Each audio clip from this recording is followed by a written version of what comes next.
Yo, what up? It's DL Stewart, and today I am coming back with another Metagore Monday. Third one this month. This will be the last one for this month. But as the title states, 20 more types of wildlife that's in my fantasy world. Last week I talked about the Dralian through the Mortessi. The week before that it was the Atlas through the Dragon. This week it's the Mortessi through the Zheng. So yeah, let's get into it. The first one is the Mortessi. Mortessi is kind of medium on the aggressive scale. They are timid creatures, they are omnivores, and they live in water. A Mortessi has a large body, close to the size of an elephant, and a long neck. It is kind of brownish gray in color, with a row of short spikes protruding from its back and its neck. They typically live close to land, but they live in the water. So at sunrise, they leave the water and go and gather food for the day and eat and all that stuff on land. And then around sunset or whatever, it returns to the water and sleeps in the water. The next wildlife is a mousewa. A mousewa is very low on the aggressive level. They are very passive-like creatures.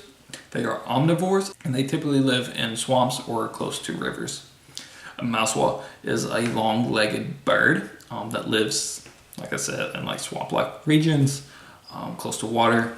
They make dams instead of nests, which is why they are usually close to rivers or swamps or something like that. They have a hooked beak and sharp teeth that they use to cut down wood and scrape off bark off of trees to use for their dams. They have bright and dark green feathers for the body, and then for around the head and tails and a little bit on the back, they have more of a brown colored feathers. The male mousewas have a crest on their head, while the females don't. They have thick, leathery, feathered like wings, so it's got feathers on the top, but the bottom half is more like a beaver's tail in a sense, that they use to kind of like pack the wood together like a beaver would. It's with its tail to pack wood down for the dams and stuff like that. And also their wings kind of come off to a sharp edge, and they use it for more swimming. They're kind of like penguins. They don't fly even though they have wings, but they use their wings as to push themselves in the water, to swim, and to pack the wood for the dams and such. The next wildlife is a nightmare.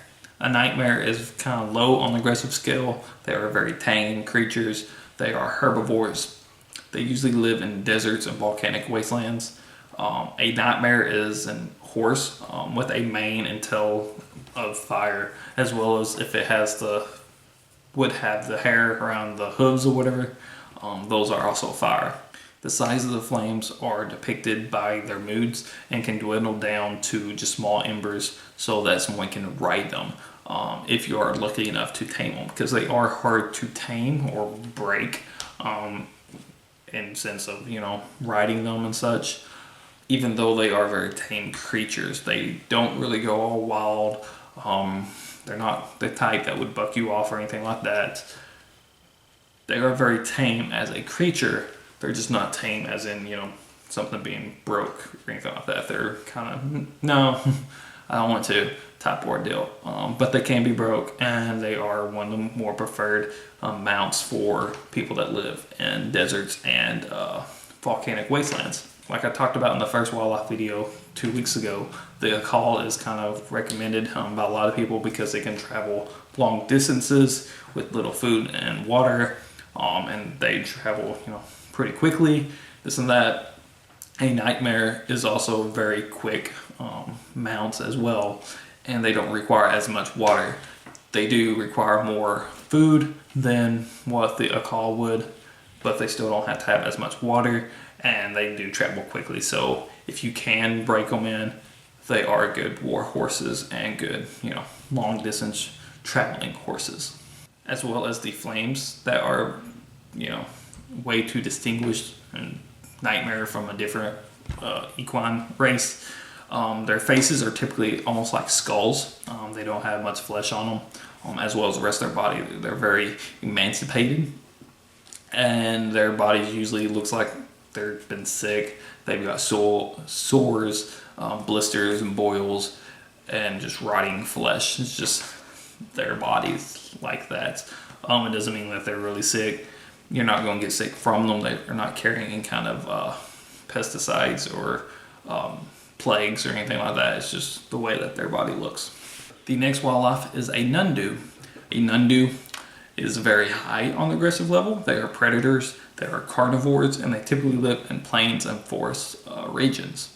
A Nundo is a giant cat-like creature, about the same size of a small pony, miniature pony, something like that. It has yellow eyes, sharp, deadly teeth, and huge razor-like claws. Its fur is a dark gray with black stripes and spots. It is mightier than the powerful Victa lion, which I'll get to later in this video. Faster and deadlier as well. But their hide is that of a regular cat. The next wildlife is a Pegasus, or a Pegasi for plural.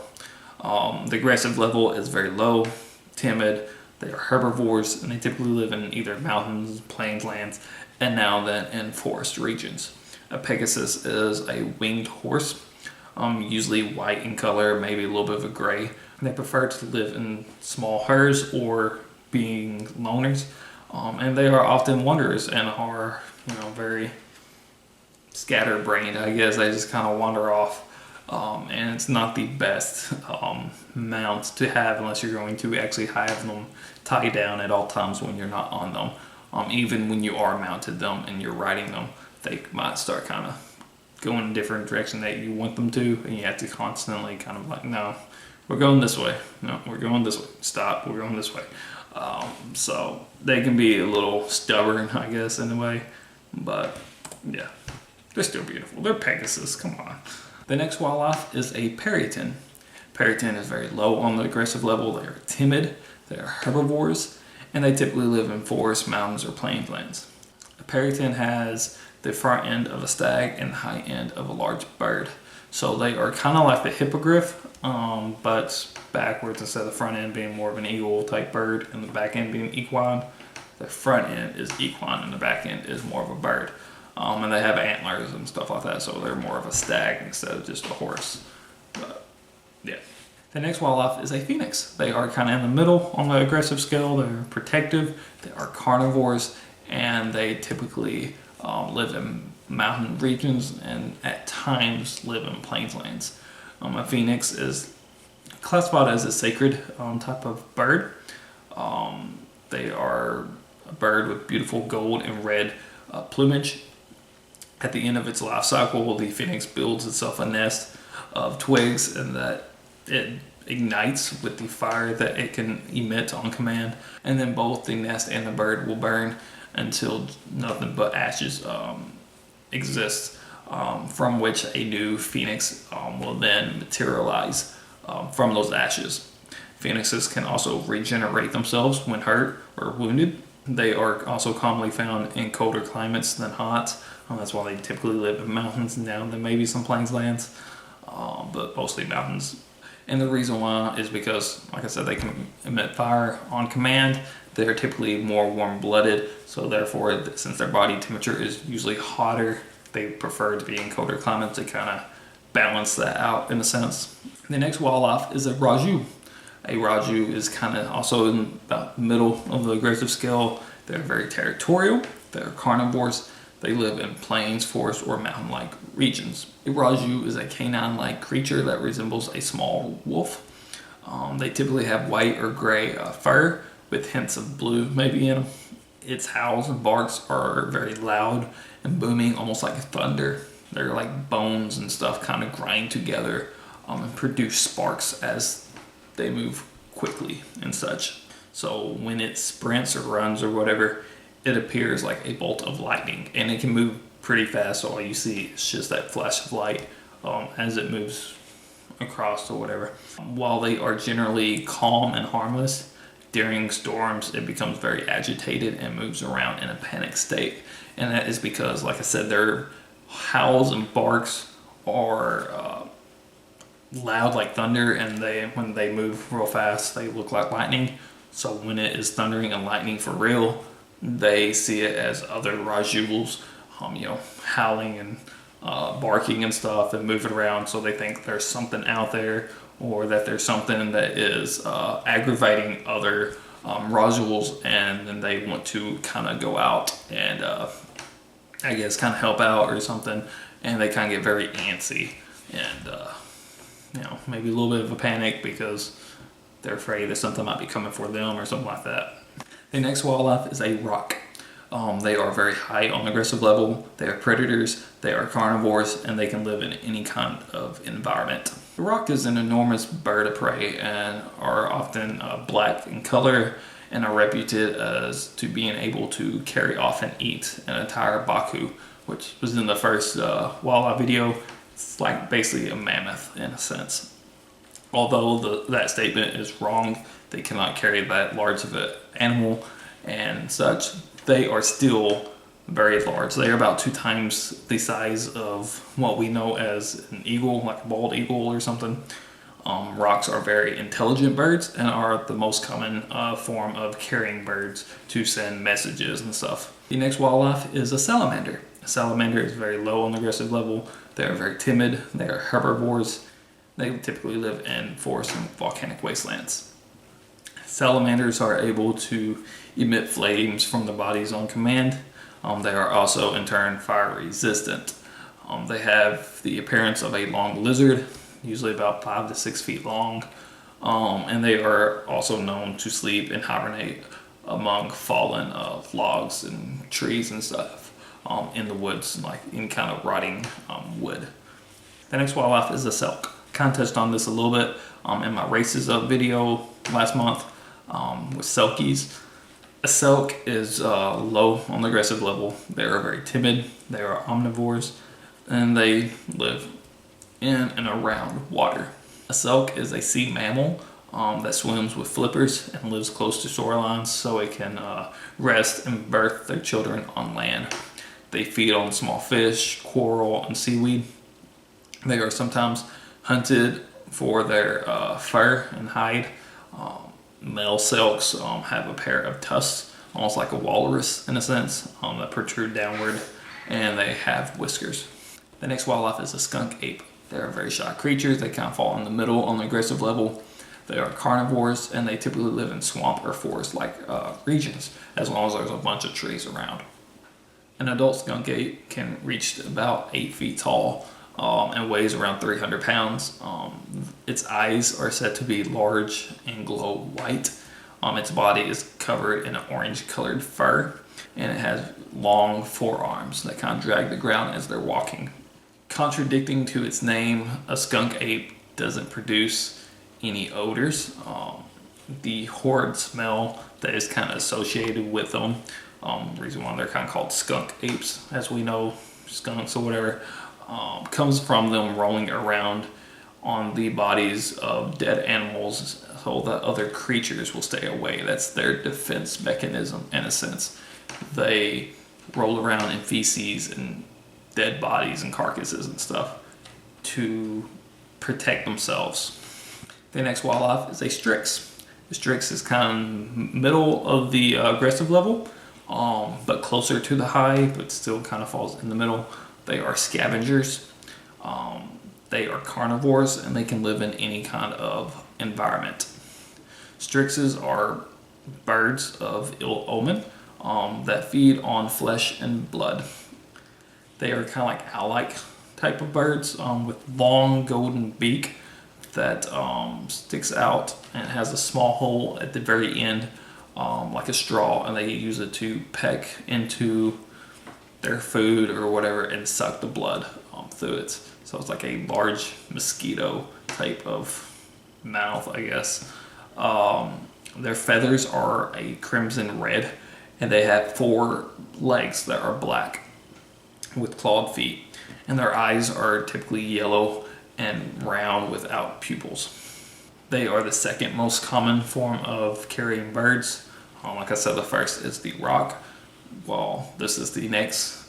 They can't travel as far as fast, but they are still very intelligent birds, so they are also used as carrion birds. The next wildlife is a testudine. A testudine is very low on the aggressive level. They're very passive.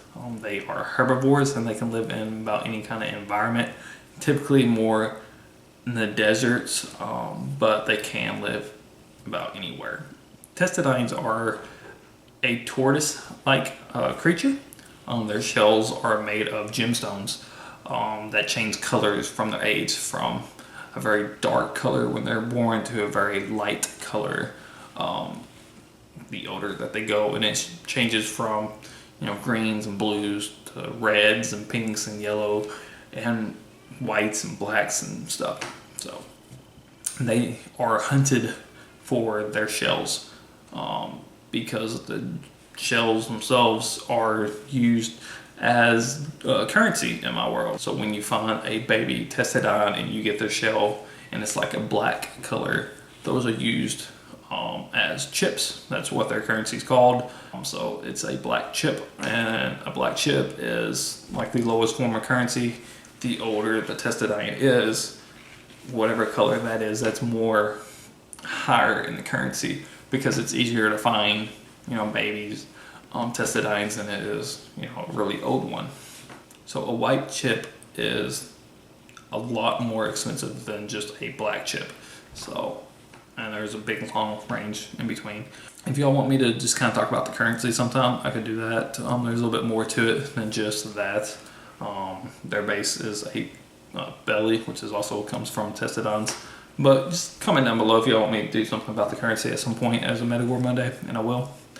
But back to this, the underside of their shell, or their belly of the testidine, is more of a leathery type of material, and that is also used as currency, and that currency is called a belly because it's the belly of a testidine, and that does not change with age or anything like that. So every testidine will have that same leathery type of material. So a belly is like the base for the currency. The next wildlife is a thunderbird.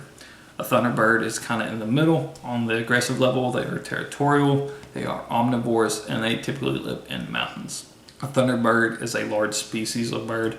It's larger than what the rock is. Their cries are loud like thunder, kind of like the rajuls. And before a big storm or another natural disaster of the such, whether it's just rainstorm, thunderstorm, tornado, or hurricane, stuff like that, thunderbirds will circle the sky squawking for a few days before the storm occurs. So it's kind of like your own personal weatherman. You know when bad weather is coming, when you see them just kind of circling the sky for a couple of days. The next wildlife is a tearbuck. A tearbuck is low on the aggressive level. They are very passive, they are herbivores, and they live in mountain-like regions for the most part. They might live some, in plains lands or in forests or whatever, but the majority of the time it's in the mountains. A tearbuck is a large hoofed mammal with a thick coat of fur. Both male and female tearbucks have beards, fluffed tails, and long horns, which contain yearly growth rings. And they are protected from the elements by their double layer of fur, like a lot of sheep's or whatever. A tearbuck mostly resembles a ram in a sense. That's when they got the tearbuck. A buck, stag with the antlers and horns. This is more a ram, but it's still got the two horns and stuff. So it's kind of where that name came from. The next wildlife is a trigon. A trigon is very high on the aggressive level. They are territorial. They are planktivores. They live in the water. A trigon is like a stingray type of aquatic creature with spikes around their fins and tails. Their skin is hunted for its leather. The spikes around their fins and tails can produce an electrical shock that can permanently paralyze its victim or even kill them. But the electrical current only travels through water. So when people fish for them or hunt for them, and they bring them out of the water and stuff, once they are dried off, while they're still wet, they can still kind of produce a little bit of that electrical pulse. But once they are dried off out of the water, their spikes and stuff are pretty much harmless. You can still get impaled by it while it's flipping around or whatever, but you're not at risk for any kind of electrical shock or anything like that. The next wildlife is a unicorn. Unicorn is very low on the aggressive level. They're very timid. They are herbivores. They typically live in snow, mountain-like regions, forest, or plains lands. A unicorn is a creature depicted as having the body of a horse with a single horn growing from its forehead. A unicorn's horn, just like the alicorn or the bicorn, possesses a magical ability to prevent illnesses or to cure illnesses, or kind of repels any type of poison or anything like that. A lot of times the Lord's chalice or something would be made out of a unicorn's horn or a bicorn's or alicorn's horn, depending which one's more relevant to that area that they can get their hands on. But they would make their chalice out of that horn, just so that the Lord wouldn't have to worry about someone trying to poison his drink, because the horn itself has magical properties that will dilute any type of chemical in the chalice. The next wildlife is a Victa lion. They are very high on the aggressive level. They are predators. They are carnivores, and they typically live in plains or mountain-like regions. The Victa lion is a creature that just has the same features as like a normal lion as we know them, but with amplified strength, along with impenetrable skin. And Metagore, which is where my Metagore series takes place, in that land, they are not known as Victa lions. They are known as Kaiden lions because they only reside in the region of Kaiden Hill. But anywhere else in the world are known as Victa lions because that's the actual breed of it's just Kaiden lions, like a nickname, I guess, for that race of lions. And because of their impenetrable skin, they are almost unstoppable. You can't stab them and kill them. You can't shoot them and kill them. You can't burn them. Their skin is impenetrable. It is fireproof. You can't, do anything like that to harm them. They are not as strong or as fast as the Nundo, like I had mentioned earlier, but it is still very lethal because it is very difficult to kill them. Unlike the Nundo or any of these other predator wildlife type creatures, they actually have just a ravenous taste for blood. They like to kill for sport. A lot of the predators, are the predator beings. They will go out and just kill, but they will typically eat what they kill. A Victa lion does not. They kill for fun. If they are hungry, they will eat it, but they don't have to be. They go out and kill for sport for the most part. They will go and kill, slaughter some animals and just leave it. And then the Strixes or some other scavenger bird will come in and, kind of pick it clean. But, they're like, no, we just kill it just to kill it. Type poor deal. And the last wildlife I have created for my world is the Zheng. The Zheng is very low on the aggressive level. They are shy. They are carnivores. They typically live in kind of snow-like mountain regions, but they can also live in forest and plains lands. Zheng is a large feline that has one long single horn protruding from its forehead. It kind of curves back a little bit. Its fur is like a reddish brown tint, and they have 5 long, thin tails. But yeah, that would be all 62 of my wildlife. That's the last 20. So if y'all enjoyed it, give this video a thumbs up. If you didn't, thumbs down, whatever. I don't care. You do you, I do me.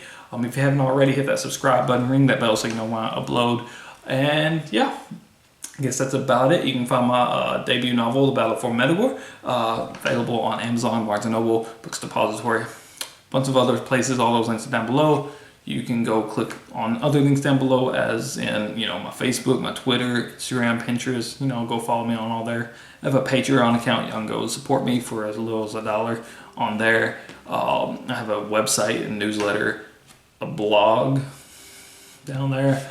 You can go check all that out. Also have a list of write-ins that happen during the week. That schedule's down below, as well as some other author tubers, and the links for the people that do those write-ins are also down below. So basically what I'm saying, just go down to that description thing and just kind of look at all the links and start clicking if you want. If not, that's cool, whatever.